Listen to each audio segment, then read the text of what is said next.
Hello and welcome to Legislative Report.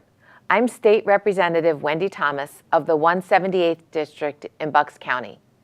In 2016, there was a 35% increase in reported cases of human trafficking in the United States. Also that year, the National Human Trafficking Hotline reported 152 cases of trafficking in Pennsylvania. What can be done to stop this exploitation of vulnerable human beings, many of whom are minors? Recently, I hosted a hearing in New Hope to gather input on House Bill 12, also known as the Buyer Beware Act.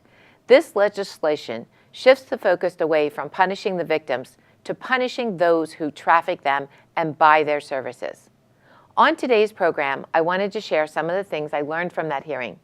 Joining me to discuss the issue is this bill's prime sponsor, Representative Seth Grove from York County. Representative Grove, welcome to the program. Thanks for having me, and thanks for your leadership on human trafficking. I know you did the resolution in the House, as well as holding the hearing and co-prime sponsoring the Buyer Beware Act with me. So really appreciate your leadership, especially on how many months on the job now, right? Just a couple, yeah, but doing awesome. But it's important, and it's important to raise awareness. I think many people think human trafficking is something that happens in some other place, and after we had a case in my own town in 2008 where someone was arrested for it, really came to light for me. How did you first hear about it or come to be aware? Interesting enough, my legislative director, his family has been advocates for ending human trafficking for a number of years, to the point of his mom, before they moved to Pennsylvania, they lived in Illinois, and she came across some trafficked human beings. They were sitting at a Dairy Queen, saw these two very beautiful Norwegian ladies, young, went up, had a discussion with them, learned they were brought over here to do summer work, and they were supposed to stay at this house where the people trafficking would bring them and their friends over. At the time, she worked for a university, and it was the summer, so she got them, worked with the university, got them into summer housing, and then until they were able to send back. It's something that happens every single day. We've done some work, I think some good work here in Pennsylvania over the past few years. A lot of thanks to obviously someone who represented Bucks County, Senator Greenleaf, did a lot of work. He brought the first human trafficking bill to Pennsylvania in 2014. Last session we were able to get Safe Harbor done by his tutelage. So we've kind of focused on enforcement on those who are trafficking, protecting victims, and now that it's kind of like that third peg of going after those who are perpetrating the crime. Yes, I thought Ms. Rhodes from Villanova put it well, that you have to get to the financial end of the problem, really. So you want to talk to us a little bit about House Bill 12? Yeah, House Bill 12, Buyer Beware Act. It basically targets those who purchase the crime. So when we look at the paper on human trafficking, and usually prostitution, right? Right. We see the prostitutes getting perpetrated as the crime. We never hear about the people purchasing it, right? Right. They kind of go off onto the wayside, and I think Dr. Rhodes brought up a very valid point that when the crimes happen, who ends up going to jail? Who does time? It's the trafficked individual. It's not the person buying it. Right. Usually guys, right? Usually, and they'll get ARD, which doesn't go on their record, kind of brushed away. They'll plea down to some kind of minor crime, and they go right back at it. So the accountability, unfortunately, is on the onus of the individual who's been trafficked, and not the person paying and actually exploiting the individual. So our target is mirroring federal law. So we add advertising and patronize as part of human trafficking crime. That mirrors federal law, so it allows RDAs a little more tools so they don't have to go to the federal prosecutor. We can handle that at the state level with the Attorney General and the District Attorneys Association.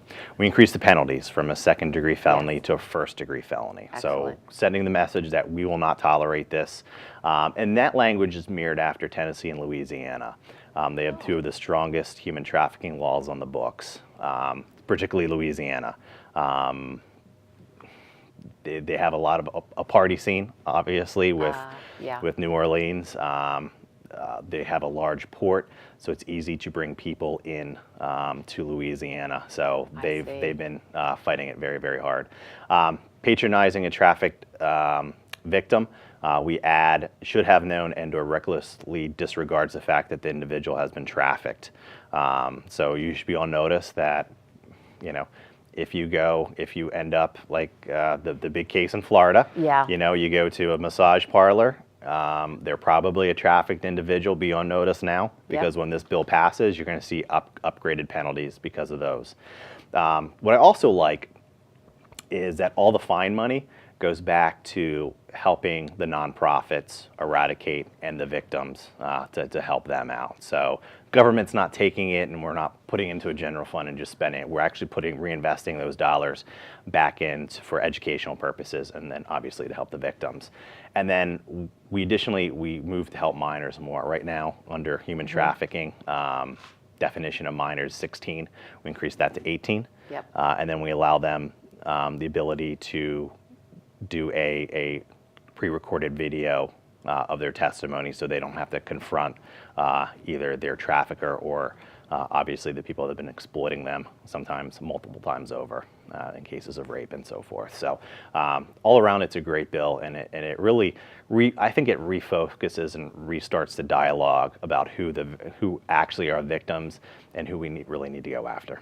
Exactly. It was interesting to hear from the district attorney's office about their struggle to arrest these people who are buying services, frankly.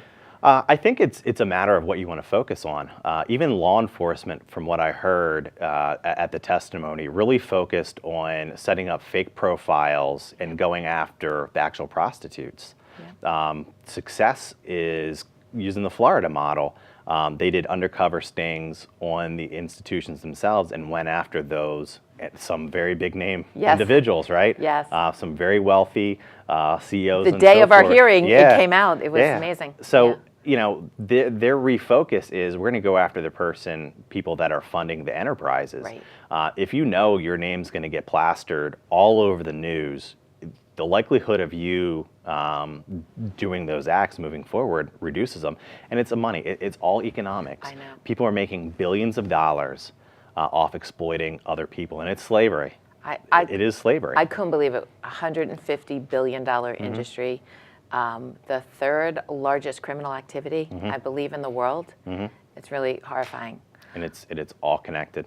It's all connected to drugs. It's all connected to cartels. And a lot of the exploited people are addicted to some form of drugs, whether it's heroin. So, you stem it. You can get people back into productive members of society. You're stemming drug trade, and you're treating people as humans, not a commodity. We were very lucky in Bucks County. We had all those advocacy groups that were able to attend. Industry looks like it's on board and helping. We heard from the hotel industry as well as the healthcare industry, and finally from some faith leaders. So I think we heard from all sectors, and it's great the money can go back to help these people, help the victims, the true victims. You're very blessed in Bucks County. You have a great system. You have a lot of advocates focused on it.